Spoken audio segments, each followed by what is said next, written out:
Selamat datang di channel video saya.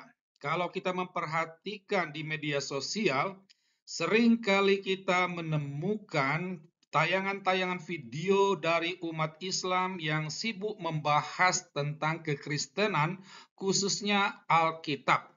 Mereka sering melontarkan kritik-kritik terhadap Alkitab. Ada banyak tema yang mereka angkat, misalnya mereka mengatakan Alkitab sudah tidak asli atau sudah dipalsukan. Sementara mereka sendiri tidak bisa menunjukkan mana teks aslinya. Sehingga untuk membandingkan sehingga supaya bisa menentukan yang ini palsu. Ya, itu. Mereka tidak bisa menunjukkan mana yang asli. Selain itu juga mereka sering mengatakan Alkitab penuh kontradiksi. Ya, ada banyak ustadz, baik ustadz mualaf maupun ustadz yang asli, ya, mereka mengatakan Alkitab itu penuh dengan kontradiksi. Tema lain adalah Alkitab itu karangan manusia, berbeda dengan Al-Quran yang langsung dari Allah Subhanahu wa Ta'ala. Sementara, ya, bukti bahwa memang itu benar-benar dari Allah itu sama sekali tidak bisa dikonfirmasi. Nah, pada kesempatan video saya kali ini, saya mau mengajak Anda untuk fokus melihat kritik umat Islam itu bahwa Alkitab itu penuh kontradiksi. Terkait tentang tema ini, satu kalimat yang mau saya sampaikan adalah mengutip pernyataan Yesus Kristus bahwa selumbar di mata orang kamu lihat, tetapi balok di mata sendiri itu tidak kamu lihat. Memang inilah yang terjadi dan inilah yang akan kita lihat bersama-sama.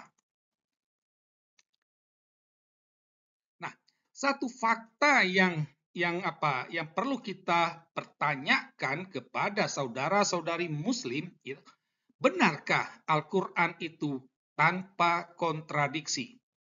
Apa memang dalam Al-Quran itu tidak ada pertentangan? Jawaban sederhana saja, ya, kita dapat mengujinya itu dengan adanya hukum atau prinsip bagi orang yang belajar Al-Quran itu tentang prinsip nas, ya, atau hukum naks, hukum pembatalan. Jadi kalau terdapat pertentangan dalam Al-Quran, maka ayat yang kemudian itu menghapus ayat yang sebelumnya. Nah, adanya prinsip nas ini mau menunjukkan bahwa Al-Quran itu ada kontradiksinya, ada pertentangannya. Tetapi sayangnya ini tidak pernah diakui oleh umat Islam. Mereka lebih melihat kontradiksi pada Alkitab. Sementara kontradiksi, pertentangan yang ada dalam Al-Quran mereka bungkam. Saya akan tunjukkan beberapa contoh pertentangan kontradiksi yang ada dalam Al-Quran. Hanya beberapa saja, ya. Hanya beberapa. Saya tidak mau menunjukkan begitu banyak, ya. Yang pertama, kita dapat lihat dari surah kedua ayat 22, surah ke-14 ayat 32, surah ke-15 ayat 22, surah ke-16 ayat 65, di mana dalam ayat-ayat ini dikatakan bahwa hujan itu dari langit. Ini bertentangan dengan surah ke-60 ayat 48 di mana di sana dikatakan hujan dari awan. Nah, mana yang benar? Tak jelas. Itu. Atau contoh lain, kita dapat lihat dalam surah ke-7 ayat 12 sampai 13 dan 20 di mana di sini dikatakan bahwa setan dan iblis itu ada di surga. Ini bertentangan dengan surga untuk orang beriman. Ada begitu banyak ayat dalam Al-Quran yang menegaskan surga itu untuk orang yang beriman, orang yang takwa kepada Allah Subhanahu wa Ta'ala, yang melakukan kebajikan. Pertanyaan, apakah setan itu takwa kepada Allah? Bukankah setan itu musuh Allah? Kenapa dia ada di surga, tempat untuk orang beriman? Saya hanya menampilkan 3 ayat saja, misalnya dalam surat 2, surah Ali Imran, dan surah An-Nisa. Itu masih ada banyak contoh lain. Itu. Contoh lain misalnya dalam surah ke-7 ayat 20 sampai 25 atau surah kedua ayat 36, di sana dikatakan Adam dan Hawa itu dikeluarkan dari sorga, ya, dikeluarkan dari sorga loh, ya. Padahal mereka sudah ada di sorga, tetapi dikeluarkan dari sorga. Ini bertentangan dengan surga itu kekal. Orang yang masuk surga itu dia kekal selama-lamanya. Kalau dia dikeluarkan dari surga, berarti tidak kekal. Surga itu kekal, itu ada banyak tertulis dalam Al-Quran. Saya hanya tampilkan 3 ayat saja, ya. Surah ke Al-Baqarah, surah Ali Imran, dan surah An-Nisa. Itu. Contoh lain misalnya dapat kita ambil dalam surah ke-50 ayat 38. Di sini dikatakan bahwa penciptaan berlangsung selama 6 masa. Ini bertentangan dengan surah ke-41 ayat 9 sampai 12, di mana di sana dikatakan penciptaan berlangsung selama 8 masa. Begitu. Contoh lain saya ambil tentang asal dari penciptaan manusia itu, sumber dari manusia itu.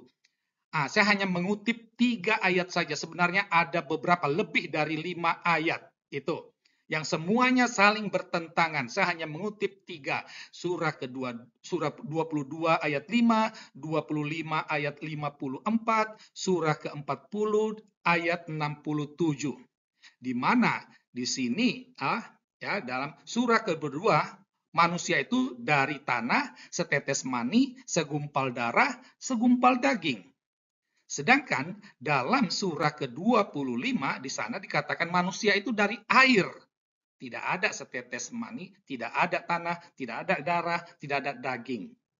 Sedangkan dalam surah ke-40 ya, di sana dikatakan manusia itu dari tanah, setetes mani, segumpal darah, tidak ada segumpal daging. Ini kan bertentangan satu sama lain. Gitu.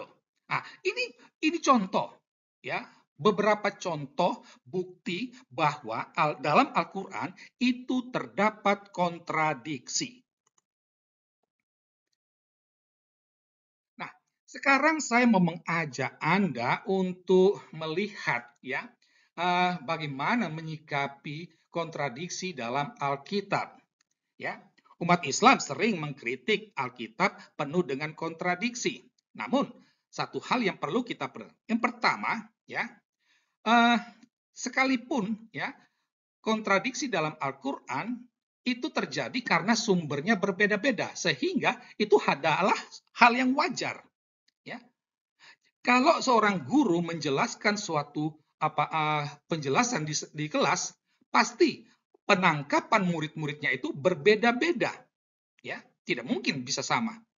Tetapi kalau kontradiksi karena sumber satu dan sama, itu hal yang aneh. Itu. Ya.